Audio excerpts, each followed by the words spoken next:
नमस्कार। यह प्रतिमा है करौली जिले में शिक्षा की अलग जगाने वाले नंदराम बाबा की। कटकर निवासी है।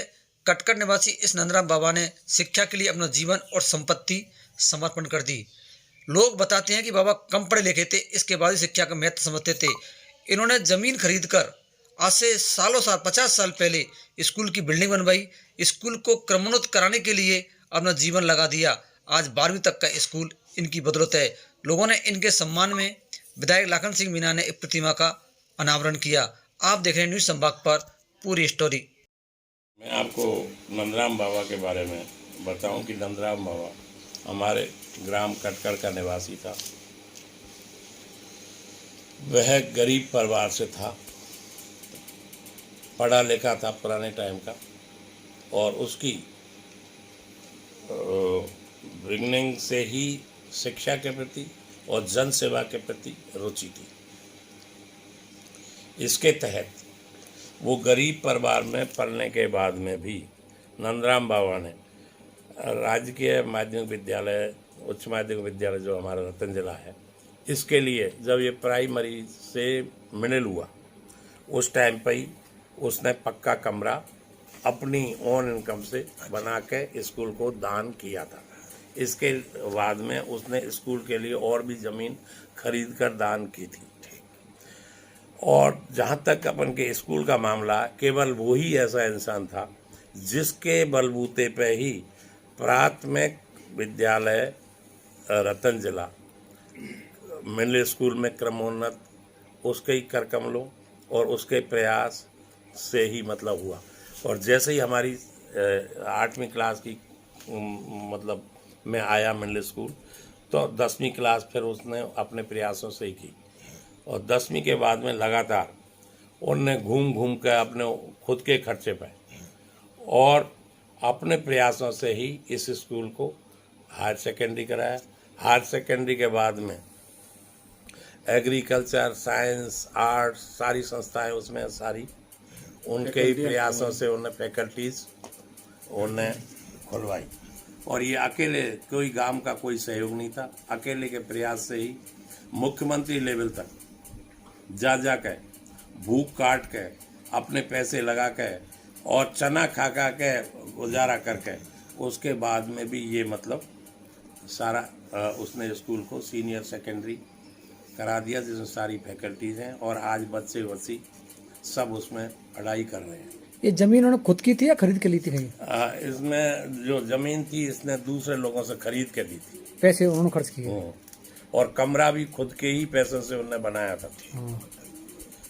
और उनकी एजुकेशन अच्छा, इसके अलावा वो पुराने टाइम के 5वीं क्लास पास आदमी थे, परंतु गणित वगैरह में उनकी रुचि बहुत अच्छी थी, बहुत इंटेलिजेंट थे और वो समाज सेवा में हमेशा लिप्त रहते थे। और अच्छे बच्चों को वो घर घर जाकर और पढ़ाते थे निःशुल्क, हर तरह से उनकी मदद करते थे और यही उनका एक बहुत अच्छा कार्य है। तो उनकी स्मृति में हमारे यहाँ का एक लड़का राजेंद्र मीणा। जानकारी दी है, इसकी स्थापना नंदराम बाबा हैं। उन्होंने अपने पैतृक जो भी जमीन थी उससे इसकी शुरुआत की थी और 1931 के अंदर प्राथमिक स्कूल के रूप में इसकी स्थापना की गई थी। इसके पश्चात में उस प्राथमिक विद्यालय 1963 के अंदर क्रमोन्नत किया गया था। तत्पश्चात माध्यमिक विद्यालय ये 1968 के अंदर उन्होंने शुरुआती अवस्था में अपनी जमीन में ही डोनेट करके उसमें 3-4 पटोल से शुरुआत की थी और उसके पश्चात कैसे भी चंदा हुआ कि अब प्राथमिक खुद की जमीन देकर 2-3 कमरे बनाए थे, उनसे स्थापना की सेकेंडरी स्कूल। तत्पश्चात 1982 के अंदर ये सीनियर सेकेंडरी स्कूल में तब्दील हो गया। और इसमें कृषि संख्या कब आई? इसमें क्या कृषि संख्या कब आई? कृषि संख्या है तो इसमें 84 के अंदर 1984 में स्थापित हो चुकी थी और उन्हीं की देन है कि आज कृषि संकाय के अलावा बायो है, मैथ भी है और एग्रीकल्चर है, ये तो है ही। इसके अलावा आर्ट के बहुत सारे सब्जेक्ट हैं, हिंदी है, हिस्ट्री है, पॉलिटिकल है, संस्कृत है, इकोनॉमिक्स है, ज्योग्राफी है।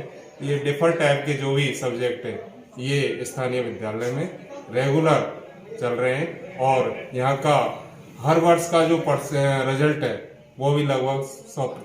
हमारी जो समिति है वो सार्वजनिक हित के काम करती है। उसी कड़ी में ये जो पौधारोपण किया है यहाँ इस कैंपस में और दूसरी जगह भी किया है। अभी स्कूल जो है सीनियर हायर सेकेंडरी स्कूल, उसमें वाटर कूलर समिति की तरफ से लगाया है। और जो छात्र कक्षा में प्रथम स्थान आया बोर्ड परीक्षाओं में, उनको सम्मानित किया है। 500 रुपये नगद, प्रशस्ति पत्र और मोमेंटो दिए हैं। जो अध्यापक जिनका बोर्ड का रिजल्ट 100% रहा है, उनको भी सम्मानित किया है। उन्हें प्रशस्ति पत्र और मोमेंटो से सम्मानित किया है। अभी क्या काम करती है समिति? समिति जो ये समिति बनी क्यों, इसके बारे में बताएं। समिति जो हमारे युवा थे इस गांव के और कुछ हम सेवानिवृत्त कर्मचारी अधिकारी थे, उन्होंने ये कहा कि गांव में विकास के लिए सार्वजनिक हित के काम करने के लिए समिति का गठन किया जाए। समिति के उद्देश्य हैं, उन उद्देश्यों को प्राप्त करने के लिए शिक्षा के विकास में मुख्य काम है समिति का। ये जो समिति बनाई है, ये जो राजेंद्र जो एक प्रतिभाशाली लड़का था, तो ये गरीब घर का लड़का था। तो इसके पास में मतलब पैसे पुस्तकें खरीदने के लिए भी नहीं, और इनके जो पिताजी थे बिल्कुल गरीब थे। तो मैंने देखा कि ये लड़का प्रतिभाशाली है और ये हमारा नाम रोशन कर सकता है। तो मैं इनके परिवार से मतलब जुड़ा हुआ था।